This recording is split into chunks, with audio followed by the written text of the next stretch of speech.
Amém? Vamos abrir nossa Bíblia no Evangelho que escreveu Marcos. Marcos capítulo 1. Eu quero dizer para os meninos aqui do louvor, da adoração, que eu amo vocês, tá? Amo vocês. É bom ter vocês integrando essa equipe e vendo Deus fluir muito a louvor e adoração aqui nos nossos momentos de comunhão com o Senhor. Glória a Deus. Os pastores, esse amor estende-se a vocês. E eu sou líder de uma das igrejas mais abençoadas do Brasil.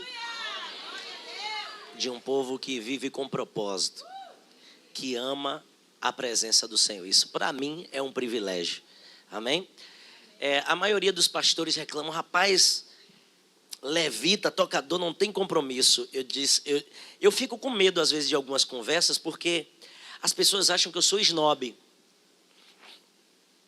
que eu gosto de cantar vantagem.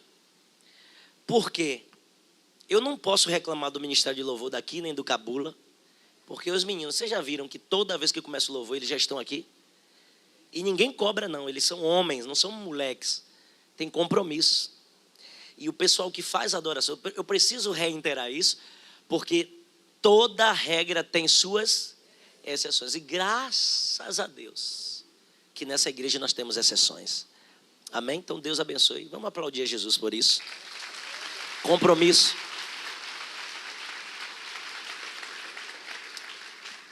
Aí tem alguns pastores que dizem assim, a nossa igreja, rapaz, o povo não gosta de orar. Eu disse... Aí eu fico caladinho ali, né? Pastor, não é pastor? Eu digo, rapaz, eu não posso concordar. Porque lá na igreja, quando dá 7h30, o povo já está... A igreja já está lotada de gente para orar até 8 horas. Ah, é? É, que a igreja tem cultura de oração. Aí o povo diz assim, não, porque crente, rapaz, o povo tem uma mão mirrada, eu não posso concordar. Porque, irmãos, olha, nos meses, ao longo dos meses, vocês não têm noção, eu sou muito abençoado por esse altar. Eu ganho presente, eu ganho aipim, eu ganho banana da terra, banana da prata, banana d'água, eu ganho manga, saca de laranja, milho, jaca desbagada, não é jaca no pote, já sem caroço, e sem pivite, sem nada. E quando eu pego, nem visgo tem, você não está entendendo. Então eu sou tão abençoado. Os irmãos viajam para Cancún, México, e traz chaveiro para mim. O que eu fiz? O que eu fiz para esse povo lembrar de mim na hora que está nadando dos golfinhos? O povo vai para o Canadá, traz biscoito canadense para mim. O povo vai para Minas, traz doce de marmelada. Eu pensava que a marmelada era só uma expressão. Descobri que é um doce. Ganho goiabado, o povo vai para Gramado e traz doce de leite. Eu vou dizer que crente não presta, que é mão mirrada. Ai de mim. Quando meus filhos nasceram, eu ganhei tanta fralda que eu passei 2 anos sem comprar fralda. 2 anos de um ano e 9 meses de outro. Eu vou falar mal de crente? Deus é mais. Eu estava na Europa pregando, era por volta da meia-noite lá, são 4 horas a menos aqui. Aqui era que horas? 8 da noite. Aí chega um pix para mim de 7 mil reais. Bispo, estou primiciando esse mês, abençoando a sua vida. Eu disse, meu Deus, chorei de emoção. Então, as ovelhas dessa igreja... Aí quando eu chego na mesa, eu disse, eu não vou contar não, senão o povo vai dizer que eu estou querendo... Olha, deixa isso para lá. Aí as intercessoras dessa igreja, toda semana, a missionária Fátima, junto com a intercessão, está fazendo um propósito de oração pela vida de vocês. Os pastores se movendo. As irmãs, as evangelistas lá do Cabula, esses dias me disseram, bispo, nós podemos ir no hospital fazer a obra, o Senhor nos abençoe? Eu disse, pode sim, meu irmão, vão. E aí está indo a evangelista Ivanildes, está indo a evangelista, esposa do evangelista Mateus, como é que é o nome? Charlene, está indo a galera indo para o hospital fazer a obra. A gente prega, não força, nem obriga, as pessoas estão fazendo a obra porque amam. Aí tem um grupo aqui se movendo para evangelizar, outro grupo indo para asilo, outro indo para orfanato. Eu vou falar mal de crente? Agora, Tal é o sacerdote, tal é as ovelhas. Deixa isso para lá. Marcos capítulo 1, versículo 35.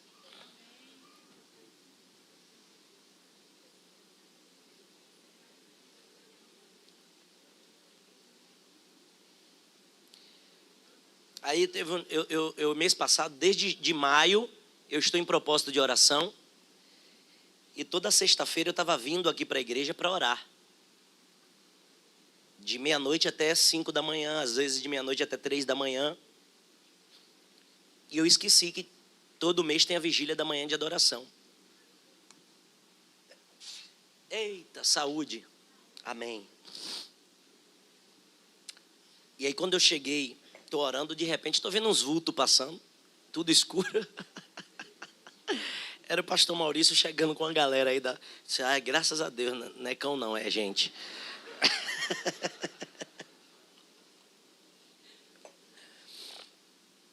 Então nossa igreja se move em oração, se move em propósito. É bom servir nesse altar.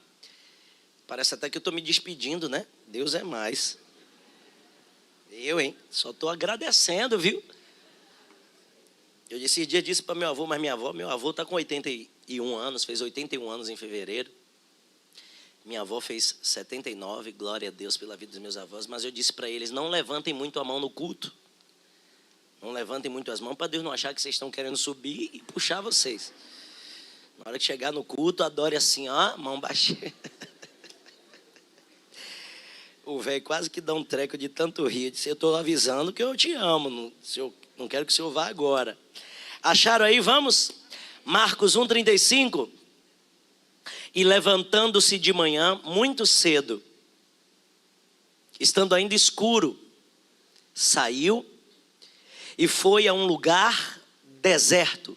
E o que mais? E ali orava. Pai, essa é a tua palavra. Fala conosco. Edifica-nos. Para que o teu nome seja glorificado em nós. Nós oramos gratos e certos da vitória. E todos juntos dizem amém. Meus irmãos, Marcos, o Evangelho segundo Marcos é tido teologicamente como um dos mais importantes, dando foco para Marcos e para João. Porque Marcos foi um precursor de um propósito. Marcos foi o primeiro a escrever o Evangelho segundo as narrativas do apóstolo Pedro. Por isso se acredita que Marcos era discípulo do apóstolo Pedro. O Evangelho segundo Marcos, diferente do de Mateus, que traz uma visão do Cristo como o rei vindo para nos salvar, por isso ele traz toda a genealogia, a cadeia genética, se é que sim pode dizer, a árvore genealógica, os nomes dos pais que geraram até chegar em José, pai adotivo de Jesus, pai terreno de Jesus. Igualmente, o Evangelho segundo escreveu Lucas, vem falando de genealogia, dando todo o foco do crescimento a partir do nascimento de Jesus. O Evangelho segundo João, nós sabemos que vem com o propósito de nos revelar o Cristo maravilhoso, o Filho do Deus vivo. Não o rei para os assuntos políticos como Mateus, mas o rei messiânico, o Filho do Deus Todo-Poderoso. É por isso que ele faz questão de revelar Cristo como Deus. No princípio era o Verbo estava com Deus e o Verbo era Deus.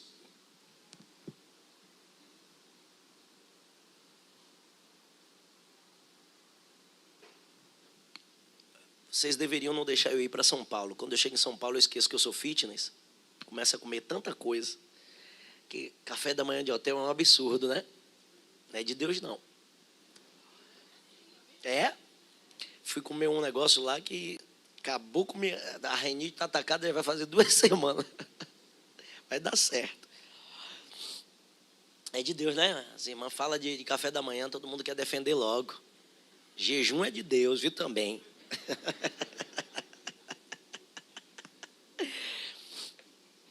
E Marcos, ele traz para nós essa perspectiva de um Cristo que opera milagres, que faz maravilhas. Você vê que o capítulo 1 já começa com Marcos revelando esse Cristo que faz milagres, o Cristo que expulsa demônios, o Cristo que cura enfermos. Essa é a perspectiva de quem quer que as pessoas creiam no Cristo que vem como uma espécie de profeta, vindo de Deus, para nos apontar o destino que é o céu. Depois de Cristo libertar um endemoniado em Cafarnaum, ele vai em direção à casa da sogra de Pedro. E chegando na casa da sogra de Pedro, ele encontra enferma. E estendendo-lhe a mão, cura da febre que lhe atrapalhava de estar em saúde. E ela imediatamente fica sã, levanta e vai servi-los. Está escrito isso. E não demora muito, eles estão indo dormir, já é noite.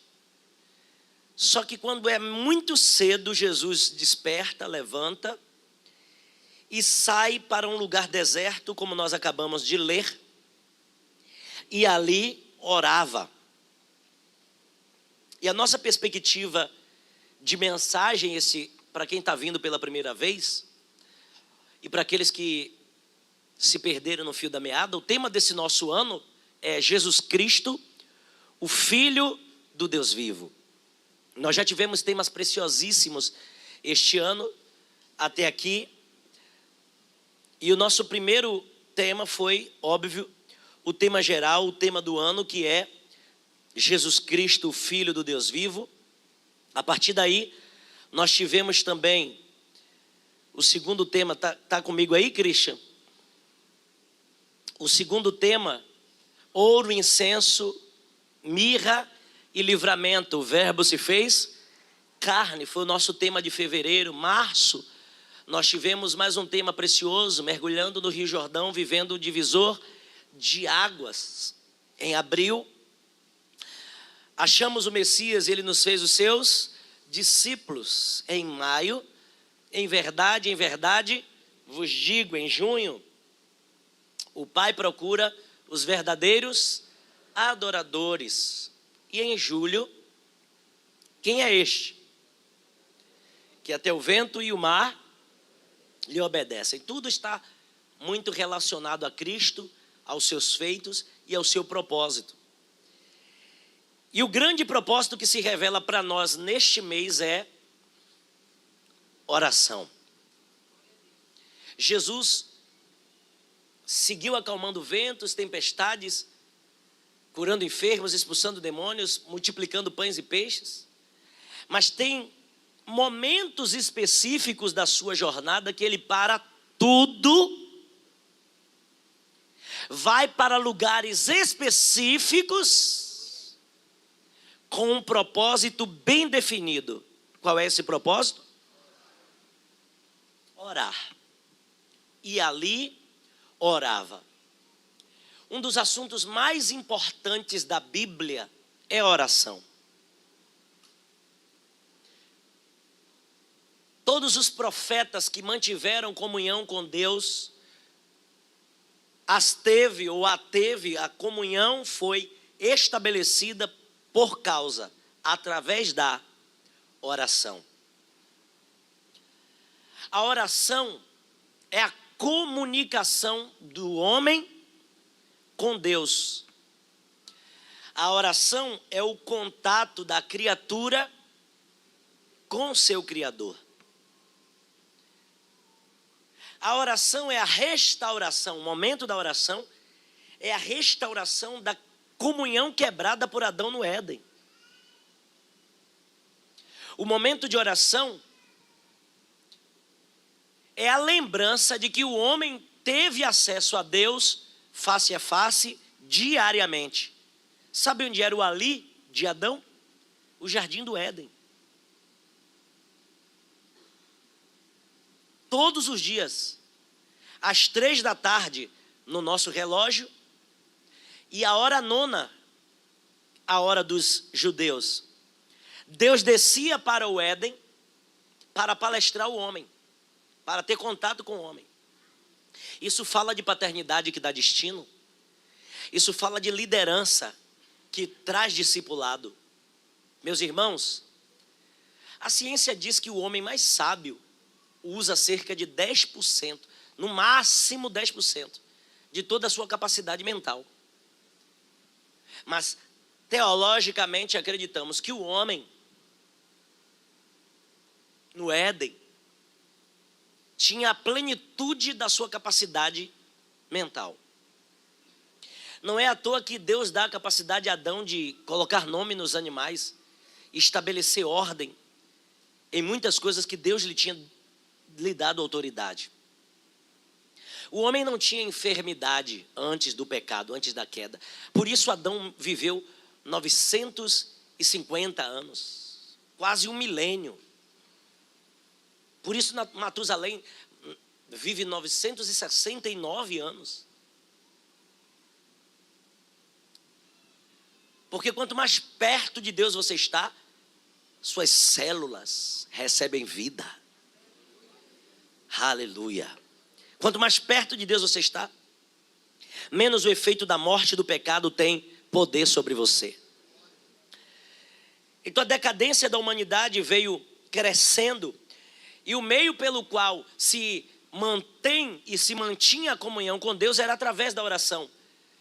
E eu quero aqui dar 3 pontos pelos quais Cristo orava. Ele sempre fez questão de manter uma vida de oração. Ele passa 30 anos de um anonimato pleno para que em 3 anos ele marcasse e revolucionasse a história. Um dos grandes pais da fé e avivalista, chamado John Wesley, ele diz que a oração é o oxigênio da alma.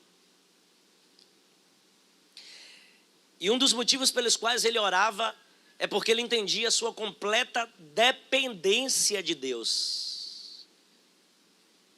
John Wesley orava todos os dias, ao menos 2 horas, e jejuava ao menos 2 vezes na semana.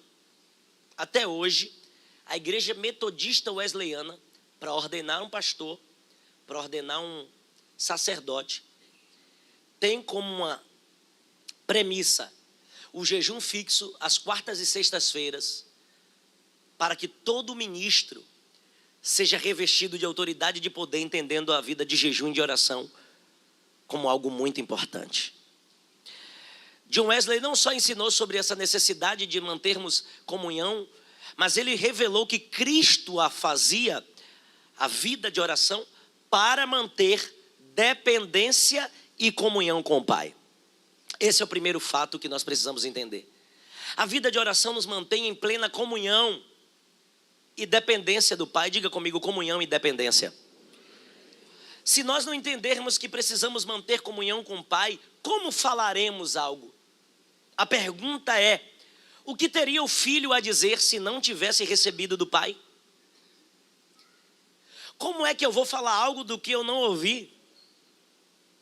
Então o motivo pelo qual Cristo dera a vida de oração era porque a comunhão com o Pai traria o que era teor principal da sua mensagem aos homens, a palavra de salvação. Só que não é o homem por si mesmo que convence o homem da salvação, da necessidade de se livrar, de sair do inferno. Não é o homem por si mesmo que estabelece a crença. Não é o homem por si mesmo que deixa a descrença e passa a acreditar. A verdade é que se nós pararmos para olhar com os olhos físicos a fundação do mundo e como o mundo vai se acabar, de Gênesis a Apocalipse, a verdade é que se nós pararmos para raciocinar como alguém ser perdoado por causa do sangue de Jesus, como?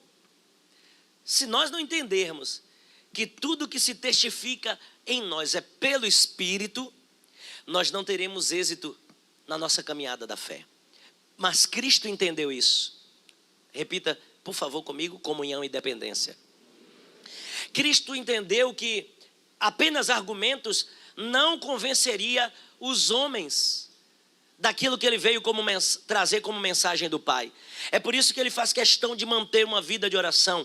E você vai perceber que todas as vezes que Cristo abria a boca, ele desarmava os incrédulos e ele estabelecia o reino pelo poder de Deus que estava na sua vida. Então, comunhão e dependência era o primeiro motivo pelo qual Cristo vivia uma vida de oração. O primeiro ato de Cristo foi ser batizado em sujeição, em obediência, em dependência à palavra do Pai. E depois ele vai para o deserto a fim de ser tentado pelo diabo. Ali ele passa 40 dias e 40 noites em jejum e em oração. Primeiro ato de Jesus, essa vida de dependência de Deus e comunhão com Deus na oração. Quanta humildade esse ato nos revela. Porque se ele, sendo Deus, quis ser dependente do Pai, sendo humilde, quanto mais nós que somos meros mortais. Cristo não só estabeleceu dependência e comunhão, e nesse primeiro ponto eu preciso dizer para vocês que não há como você ter uma palavra para dizer, uma palavra para falar, sem antes você sentar para ouvir a voz de Deus ao seu coração. A comunhão, a dependência, fez com que Cristo desse passos firmes, direcionados pelo Pai. Depois que sai do deserto, Jesus escolhe discípulos para si e se retira ao monte a fim de orar. Depois que Jesus desce do monte a fim de orar, Jesus cura enfermos e se retira para um lugar deserto a fim de orar. Jesus sobe para o Monte das Oliveiras com frequência, a fim de manter uma vida de dependência completa, plena do Pai e uma vida de comunhão com o Pai. Sempre ele tinha uma palavra direcional para os seus discípulos, para os 70 que acompanhavam um pouco mais longe e para as multidões que vinham apenas para ouvir as suas mensagens e comer do pão e dos peixes que ele multiplicava. Jesus sempre mantinha uma vida de oração e pelo menos 20 vezes você vai encontrar os evangelhos narrando este fato. E se retirou a fim de orar. E subiu ao monte a fim de orar. E ali orava. Jesus vivia isso com frequência para manter comunhão e dependência com o Pai. E essa é uma manhã de seguirmos o exemplo do nosso Senhor. Dependência e comunhão. Comunhão e dependência. Nós temos duas vidas. A vida de oração e a vida de ação. Frequentemente nós temos uma tensão entre essas duas vidas. Porque a vida de ação sempre quer sucumbir à vida de oração. Nós às vezes achamos desnecessário vivermos uma vida frequente de oração, porque temos muito a fazer. Por isso muitos de nós às vezes somos suprimidos pelas lutas que enfrentamos. Por quê? Porque nós às vezes priorizamos a vida de ação e nós anulamos uma vida de oração. Um dia, o apóstolo Paulo estava tão aflito com a ação que esqueceu a vida de oração. E ele está desejoso de ir pregar na região da Ásia, mas está escrito: e o Espírito do Senhor lhe impediu que fosse pregar na Ásia. Por favor, Atos, capítulo de número 19. Aí no telão para nós, Atos, capítulo, 16, versículo 9. Atos 16, 9. Olha o que é que diz. E chegou a... E Paulo teve de noite uma visão. Volta lá para o versículo anterior. Versículo 8.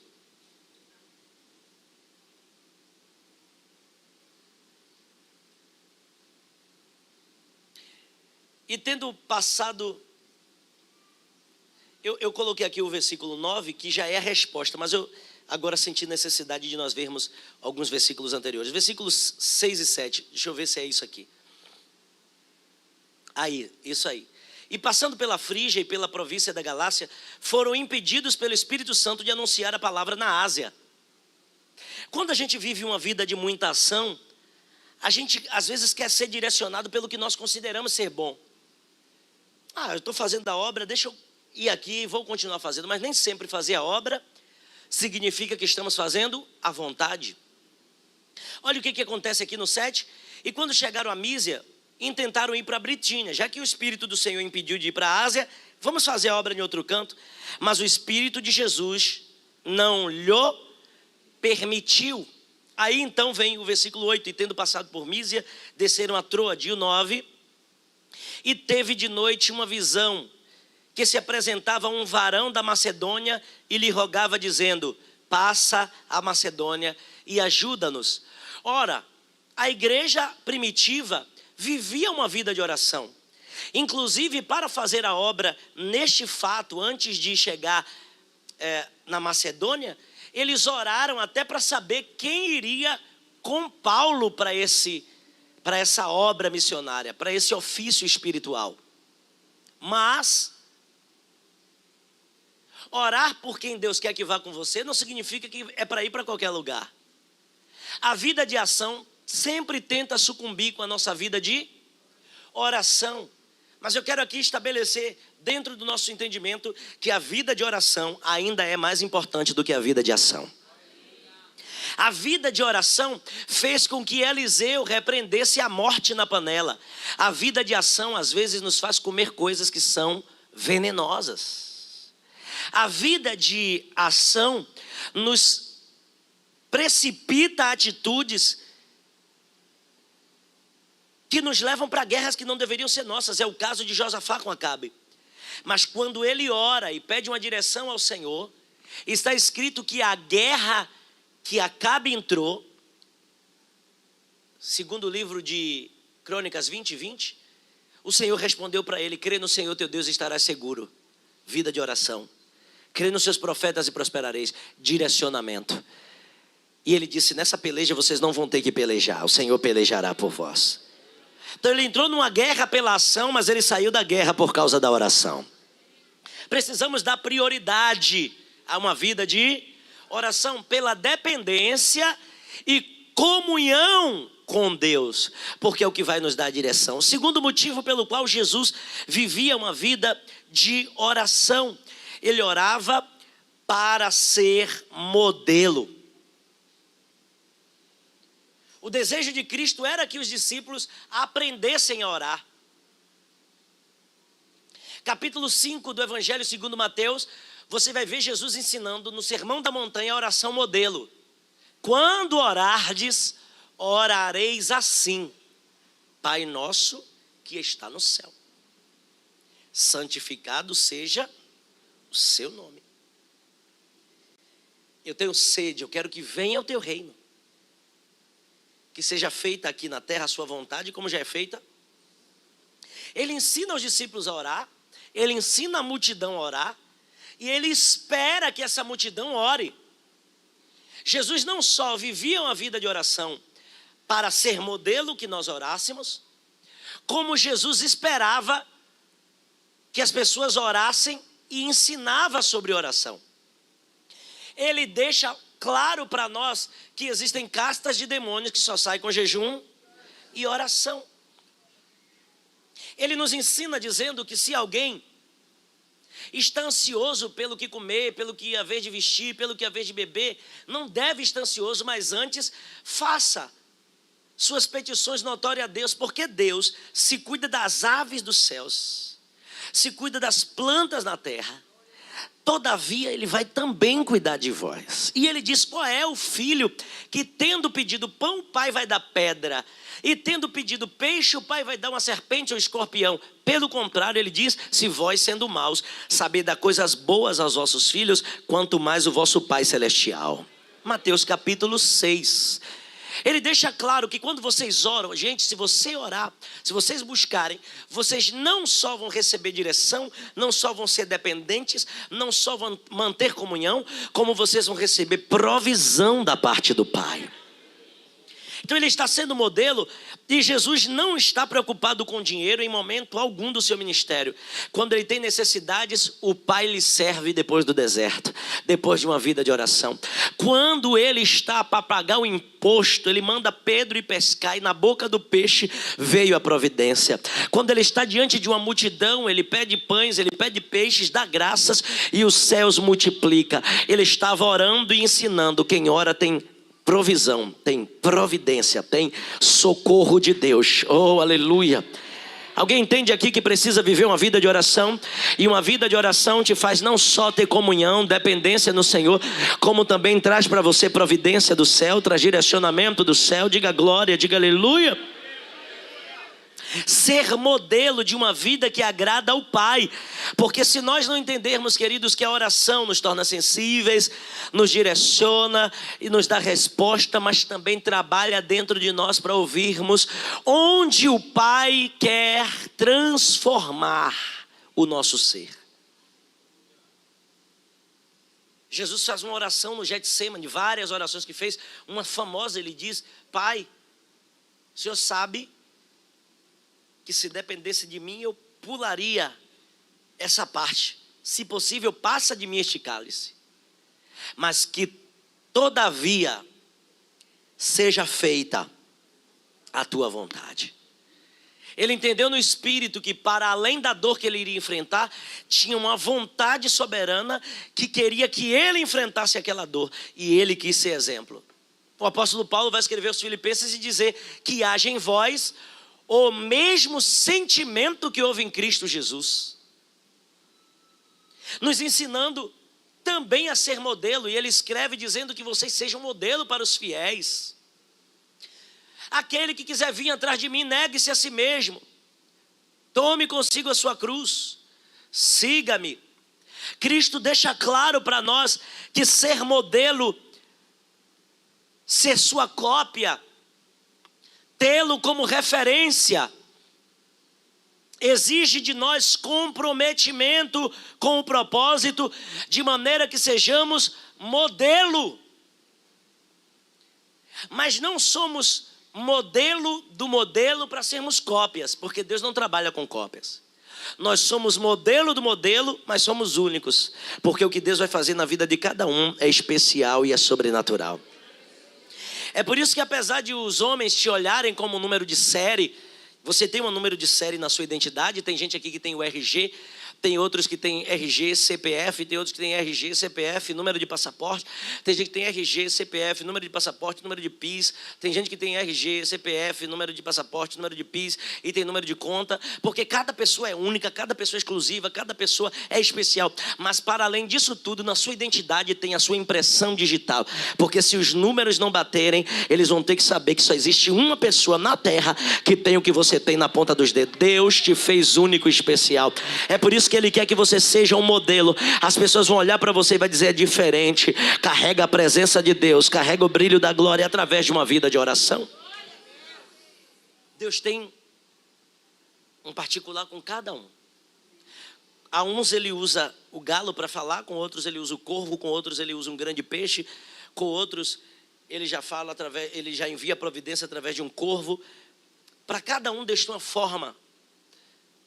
Com um Ele usou um cajado, com outro Ele já usou uma capa, com outro Ele usou o avental, o lenço, com outro Ele usou a sombra. Com uns Ele usava e falava através do fogo, com outros Ele falava através do face a face. Já com outros Ele falava com enigmas e sonhos. Para cada um Deus tem uma particularidade. Você vai desenvolver a sua através de uma vida de oração. Jesus, ele era esse exemplo que nós devemos seguir. Ele vivia uma vida de oração tão profunda que nada, absolutamente nada atrapalhava Jesus de ter uma vida sóbria. E ele escreveu para nós dizendo: acautelai-vos que ninguém vos engane. Uma vida de oração te dá equilíbrio e discernimento diante de um mundo que tenta o tempo todo nos afogar com muitas dúvidas. Uma vida de oração nos leva a sermos modelo do modelo, originais do original. Terceiro, Jesus orava para ser um testemunho vivo da glória do Pai. Primeiro, para manter comunhão e dependência. Segundo, para ser modelo. Terceiro, para ser testemunho vivo. E Jesus de fato o era. E era isso que fazia com que os fariseus ficassem atribulados. O apóstolo Paulo fez questão também de dizer: quando eu vim ter convosco, eu não vim com meras palavras persuasivas de demonstração de conhecimento humano, para que a vossa fé não se apoiasse em sabedoria humana. Mas quando eu vim ter convosco, eu vim com manifestações de poder, com manifestações de autoridade, de operações divinas, para que a vossa fé se apoiasse em Deus e não em homens. Quando Cristo surgiu, com essa autoridade sobre ele, sendo testemunho vivo do Pai, está escrito, meus irmãos amados, que essa vida de sujeição de Cristo, comunhão e dependência, sendo modelo, referência, e agora testemunho vivo, o próprio Pai rompe os céus no momento do batismo e declara: este é o meu Filho amado, em quem tenho todo o meu prazer. Em um outro momento de oração, em Lucas 19, também está escrito que Jesus estava orando. E no monte ele chamou Pedro, Tiago e João, que estavam dormindo, estavam com sono. Nós ouvimos isso aqui na vigília, na sexta para o sábado. E o incrível é que quando Jesus está orando, os discípulos dormiram. Porque quem não está aceso no propósito, termina dormindo. Quem não entende para onde está indo, termina se perdendo no caminho. Mas quando os discípulos despertaram, está escrito que eles viram Jesus transfigurado, o brilho da glória de Deus. E estavam ali Elias e Moisés com ele. Eles acordaram meio atônitos. E uma nuvem de glória envolveu Jesus e aqueles que estavam com ele. Você vai mergulhar no que Deus tem para a sua vida este ano ainda e este mês. A nuvem da glória vai te envolver nos seus momentos de oração. E quem estiver te acompanhando vai ser envolvido pela atmosfera que te toma. Alguém vai despertar por causa da sua vida de oração. Os discípulos despertaram, oh glória a Deus. Os discípulos acordaram no momento de um êxtase espiritual, de uma revelação, e eles se tornaram testemunho vivo daquilo que Jesus veio manifestar. Jesus é o testemunho vivo daquilo que ele vai manifestar na tua vida, e você vai ser o testemunho vivo daquilo que Deus vai fazer nessa geração. Mas você precisa ter uma vida de oração. E ali orava. Como era específico esse trabalhar de Deus? Eu costumo dizer que a oração ela é a mola que nos move no reino físico, a partir do que fazemos no reino espiritual. Há quem diga que o segredo do crescimento da igreja esteja nos usos e nos costumes. A igreja cresceu muito, e as irmãs do saião, as irmãs do coque, as irmãs do roupão, os irmãos com paletó, com gravata, no sol quente do Brasil, pregando o evangelho. Há quem diga que a igreja cresceu por causa dos louvores, as músicas que agora fazem até parte dos repertórios de rappers, de cantores de hip hop, de pop, de jazz, de blues, de axé. As pessoas cantam, a igreja se popularizou através das músicas dos louvores.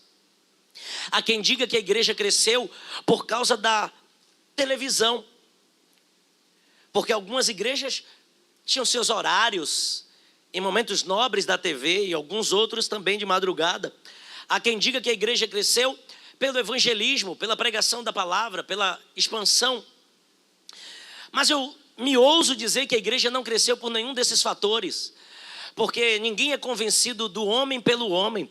Nós só somos convencidos pelo Espírito Santo. A igreja cresceu e o culto mais famoso da igreja se chama círculo de oração. O culto mais famoso da igreja é culto de oração. Não é culto de doutrina, não é culto de teologia, não é culto de ensino.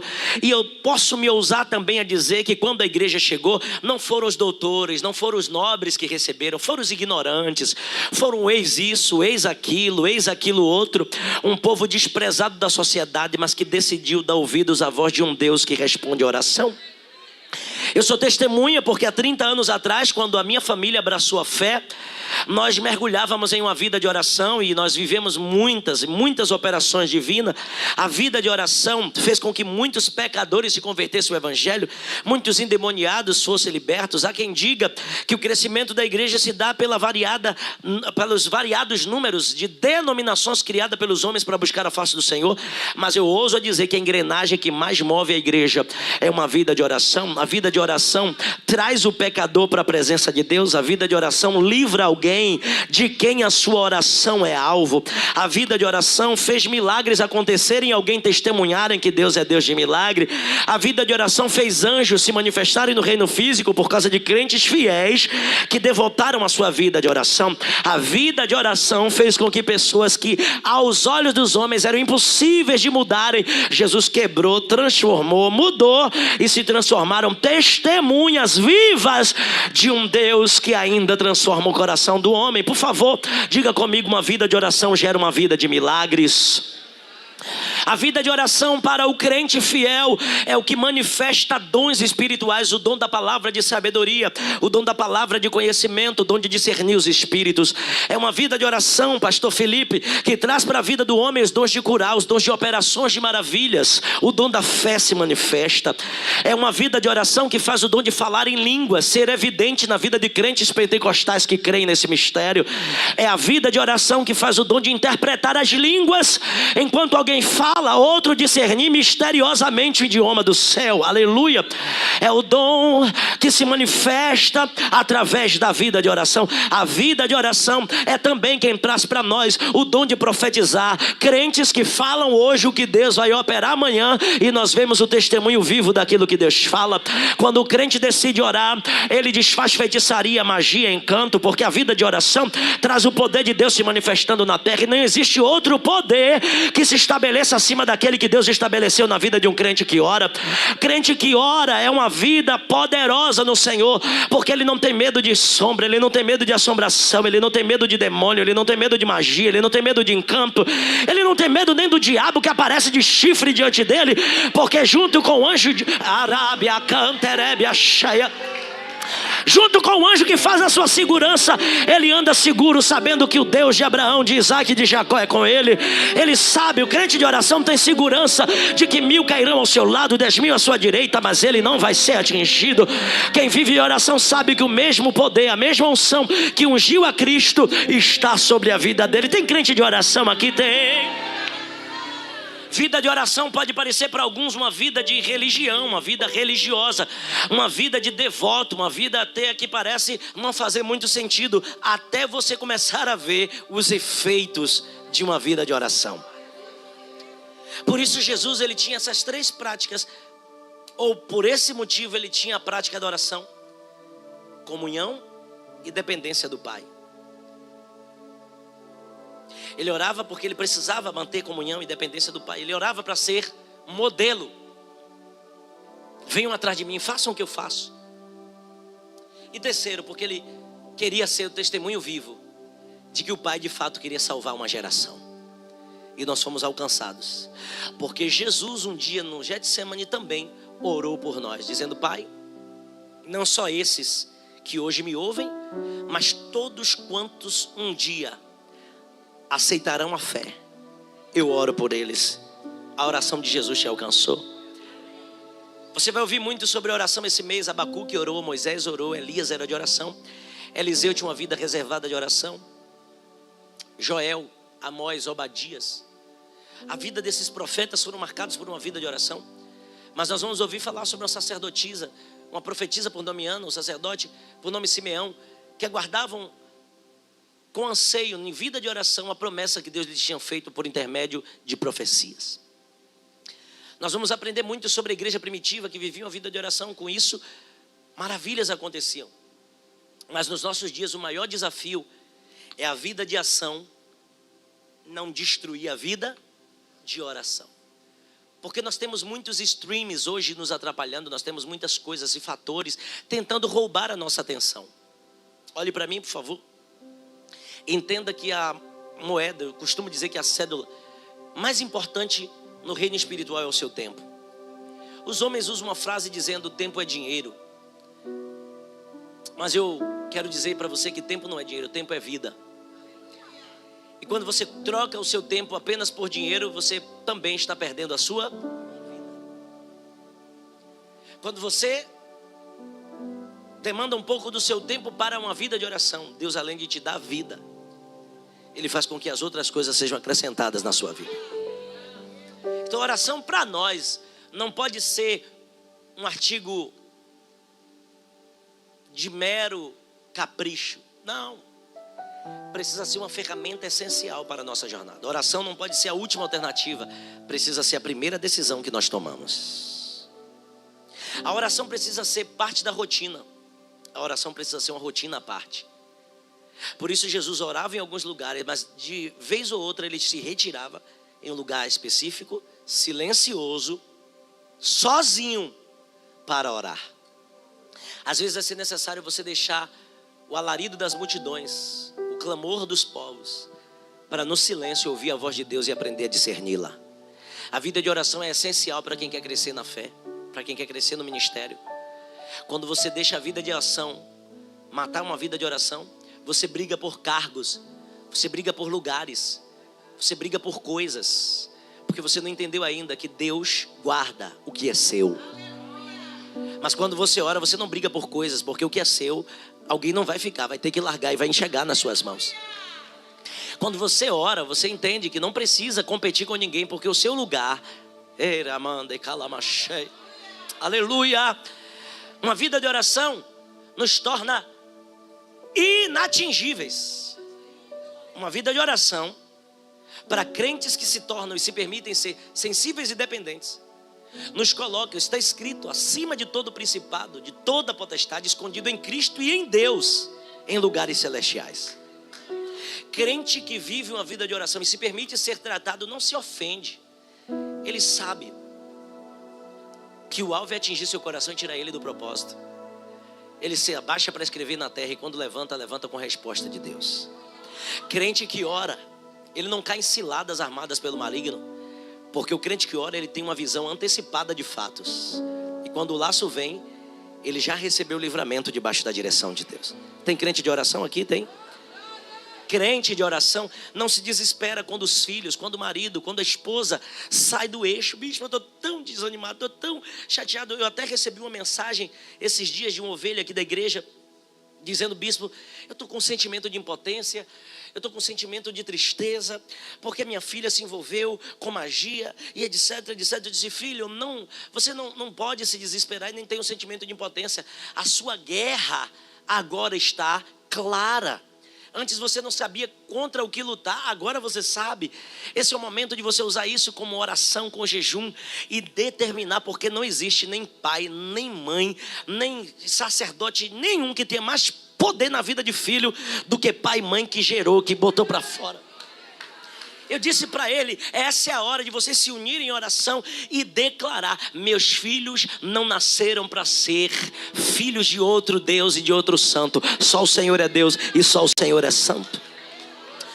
Crente que é de oração não tem problema.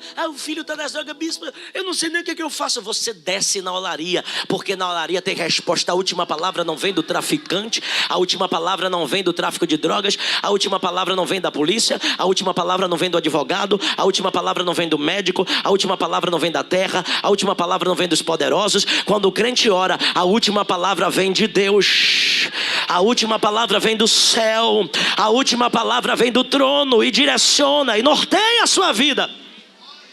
E quando todo mundo desacredita, você diz: eu sei em quem eu tenho crido. O meu Redentor vive e por fim se levantará sobre a terra. Então diga comigo: vida de oração para mim precisa ser uma prioridade. Fique de pé neste momento. Este mês todos os cultos irão começar antes do horário, para que tenhamos um pouco mais de vida de... Jesus subia monte a fim de orar. Aqui em Salvador tem pelo menos 2 montes que as pessoas costumam orar: Itapuã e Estiep. Tire um tempo para se reservar e orar.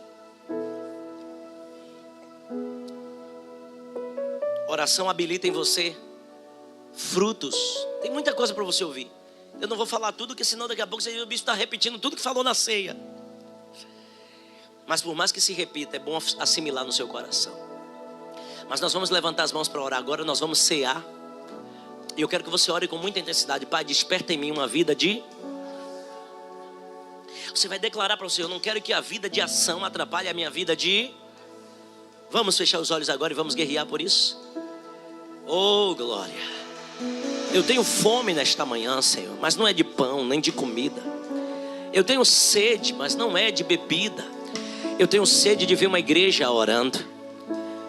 Os grandes avivamentos que aconteceram na história não aconteceu com um homem, com o egoísmo de alguém orando sozinho, mas aconteceu com uma igreja que orava junta. Orando em Pentecoste, orando na casa da irmã Maria, orando na casa de Cornélio, orando em casa, na casa, a igreja se tornou o lugar onde o povo ora, no cenáculo. E nós queremos te pedir neste momento: enche-nos com a vida de oração. Está escrito que Paulo, aleluia, vivia uma vida de oração e foi 4 anos para o deserto da Arábia a fim de orar. Está escrito que Pedro e João foram ao templo a hora 9, e chegando na porta do templo, chamado Formosa, a porta era um lugar onde um pedinte estava, mas eles estavam indo orar e já tinha uma vida de oração. E está escrito que eles, olhando para aquele homem, disse: olha para nós, não temos ouro, não temos prata, mas temos uma vida de oração e dizemos em nome de Jesus Cristo, levante e ande. E o moço levantou. A tua palavra diz que Pedro estava no terraço orando e teve visões.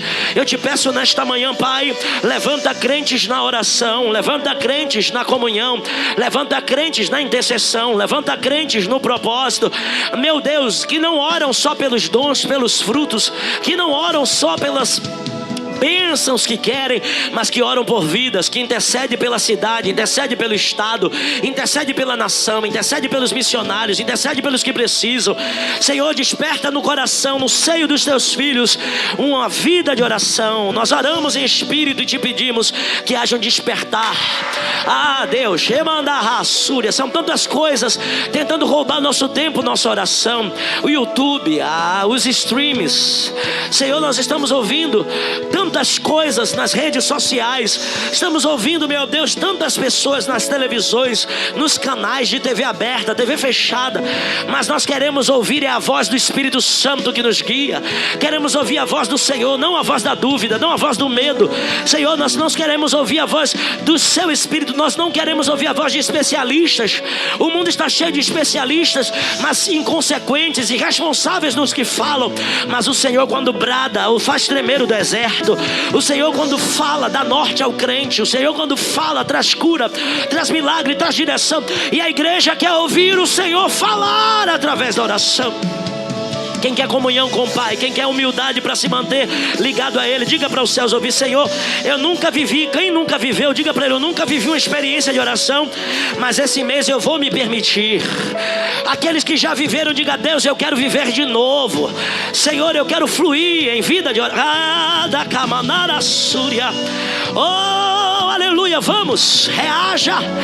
Esse mês será um mês de romper, e Deus está dizendo: eu vou desenferrujar ferramentas nas suas mãos, eu vou te dar novos voos no reino espiritual. E ali orava, e ali orava. Eu não sei qual é o lugar do teu quarto, da tua casa, que você vai eleger como lugar da oração. Eu não sei qual é o culto que você vai estabelecer como o culto que você se conecta, mas o Senhor está lhe dizendo: se prepare, porque eu vou te encontrar no lugar do nosso encontro. Eu vou te esperar no jardim do Éden, no lugar da oração, para coisas novas fluírem na sua chamada.